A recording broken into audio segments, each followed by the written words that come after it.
जय जगन्नाथ दर्शक बंधु आपण मानकु अमूल्य एस्ट्रोलॉजी चैनल को स्वागत। दर्शक बंधु आज आम जानिबा जे सेप्टेम्बर 2023 रे बिछा राशि व्यक्तिविशेषकर राशिफल विषय रे।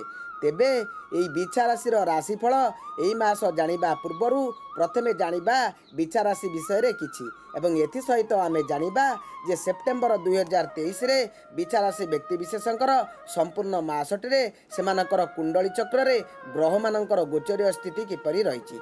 तेबे दर्शक बंधु भिडियोटी की आपण आदौ स्किप न करी शेष पर्यंत देखिले आपण एही सेप्टेम्बर 2023 रे आपणकर भाग्य चक्र रे कौन शुभाशुभ फल रही संपूर्ण भावे अवगत हो पारिबे। तेबे आपण मानकु गोटे छोटिया अनुरोध, आपण माने जदि मोर चैनल को नुआ आसीथिबे तेबे मोर चैनल को सब्सक्राइब करदेबे, लाइक करदेबे, पाखरे थिबा बेल बटन को क्लिक करदेबे, जा फल आपण मानक पाखकु एहीपरि राशि चक्रर फल आपण पाखरे पहुँची पारिबो।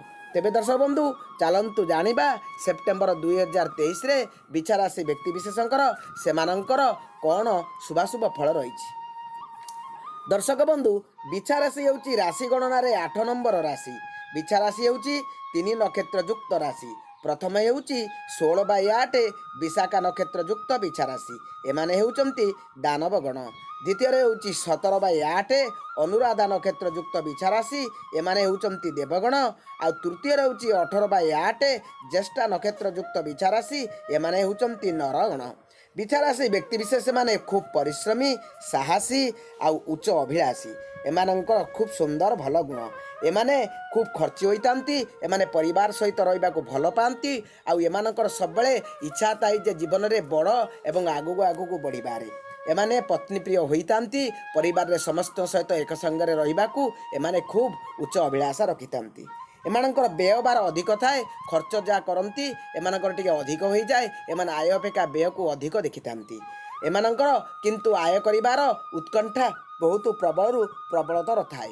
दर्शक बंधु तेबे चलतु जानिबा बिछा राशि व्यक्तिविशेषकर एई मासरे सेमानकर कुंडली चक्र रे कौन रही बा एई मासरे बा सेप्टेम्बर 2023 रे 1 तारिख रु 30 तारिख भितर बिछा राशि व्यक्तिविशेषकर कुंडली चक्र रे ग्रह मानकर गोचरीय स्थिति किपरि रही। दर्शक बंधु मासर आरंभरू आपणकर चतुर्थ स्थान रे शनिदेव गोचर करचंती। आपणकर षष्ठ स्थान रे देवगुरु बृहस्पति और राहु गोचर करचंती। आपणकर नवम स्थान रे शुक्रदेव गोचर करुचंती। आपणकर दशम स्थान रे महाग्रह रवि गोचर करुचंती और आपणकर एकादश स्थान रे मंगल एवं बुध गोचर करुचंती। सेप्टेम्बर 17 तारिख रे रवि आपणकर दशम स्थान रु एकादश स्थान को गोचर करिवे। आउ आपणकर द्वादश स्थान रे केतु गोचर करुचंती। दर्शक बंधु यह हूँ आपणकर सेप्टेम्बर 2023 रे संपूर्ण मासटे आपणकर कुंडली चक्र रे ग्रह मानकर गोचरीय स्थिति। तेबे ए ग्रह मानकर गोचरीय स्थिति को नहीं आसंतु एबे जानिबा ए सेप्टेम्बर 2023 रे आपणकर ए मासटे कौन शुभाशुभ फल रही। दर्शक बंधु समस्त ग्रह सेमानकर उचित स्थान रे थिबारु समस्तंकर ग्रहंकर शुभ दृष्टि एई मास आपणक उपरे रहुतबारु आपणकर सबु क्षेत्र रे खूब उन्नति हेबाकु जाउछि। आपणकर कर्म क्षेत्र रे एई मास रे अनेक शुभाशुभ फल रही। आपणकर नूतन कर्मयोग रही। चाकरी क्षेत्र में समस्तंकर सहयोग मिलिबो, मान सम्मान मिलिबो, पदोन्नति हेबो, दरमारे वृद्धि आसिबो। उच्च पदस्थ अधिकारी आपणक उपरे संतुष्ट रहिबे और सहयोगींकर संपूर्ण सहयोग आपणकु कर्म क्षेत्र में मिलिबो। अर्थ आपण पाखु प्रबल मात्रा आसिबो। आपणकर बैंक बैलेंस बढ़िबो। राजनीति और शिक्षा क्षेत्र में आपण खूब आगको जिबाकु मार्ग प्रशस्त हेबो। अनेक दिगरु आपणकर लाभवान हेबे ए मासरे। आपणकर माली मुकदमा जदि थिबो एई मासरे समाधान हेबार 100% आशा अछि। जमी बाड़ी आपण एई मासरे किनि पारंती, मूल्यवान द्रव्य मध्ये किनि पारंती। आपण जदि व्यापार वाणिज्य करूचंती तेबे आपण व्यापार वाणिज्य पाई ए मासटी खूब लाभदायक हेबो। भल निवेश आसिबो, लोक संपर्क बढ़िबो, ग्राहक मानक सहित उत्तम संपर्क हेबो एवं गृह निर्माण एवं जानवाहन किनिबे मध्ये आपण एई मासरे। दर्शक बंधु आपणकर अर्थनीति ए मास खूब उन्नत अच्छी।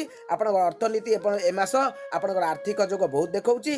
धन प्राप्त आपण ए मास करिवे एवं धन मध्य संचय करिवे। दर्शक बंधु पारिवारिक जीवन मध्य आपणकर ए मास खूब भल रहिबो। समस्त सदस्यों सहित उत्तम बुझाणा रहिबो। परिवार रे सुख शांति फेरिबो। परिवार रे शुभ कार्य हेबो। समस्तंकर स्वास्थ्य प्राय परिवार रे भल रहिबो। दर्शक बंधु आपणकर दाम्पत्य जीवन मध्य खूब भल रहिबो। उभयଙ୍କ मध्य उत्तम बुझामणा रहिबो एवं उभयଙ୍କର स्वास्थ्य मध्य आपणकर भल रहिबो। ସନ୍ତାନ ସନ୍ତତିଙ୍କ କଥା କହିବାକୁ ଗଲେ ସନ୍ତାନ ସନ୍ତତିଙ୍କ ସ୍ୱାସ୍ଥ୍ୟ ଖୁବ୍ ଭଲ ରହିବ। ସେମାନେ ଖୁବ୍ ମନ ଦେଇ ଭଲ ପାଠ ପଢ଼ିବେ ଓ ପରିବାରରେ ପରୀକ୍ଷା ଯଦି ଦେଇଥିବେ ପରୀକ୍ଷାରେ ନିଶ୍ଚିତ କୃତକାର୍ଯ୍ୟ ହେବେ। ଯଦି କୌଣସି ଜାଗାରେ ଇଣ୍ଟରଭ୍ୟୁ ଦେଉଥିବେ ତେବେ ଇଣ୍ଟରଭ୍ୟୁରେ ମଧ୍ୟ କୃତକାର୍ଯ୍ୟ କରିବାର ବହୁତ ସମ୍ଭାବନା ରହିଛି।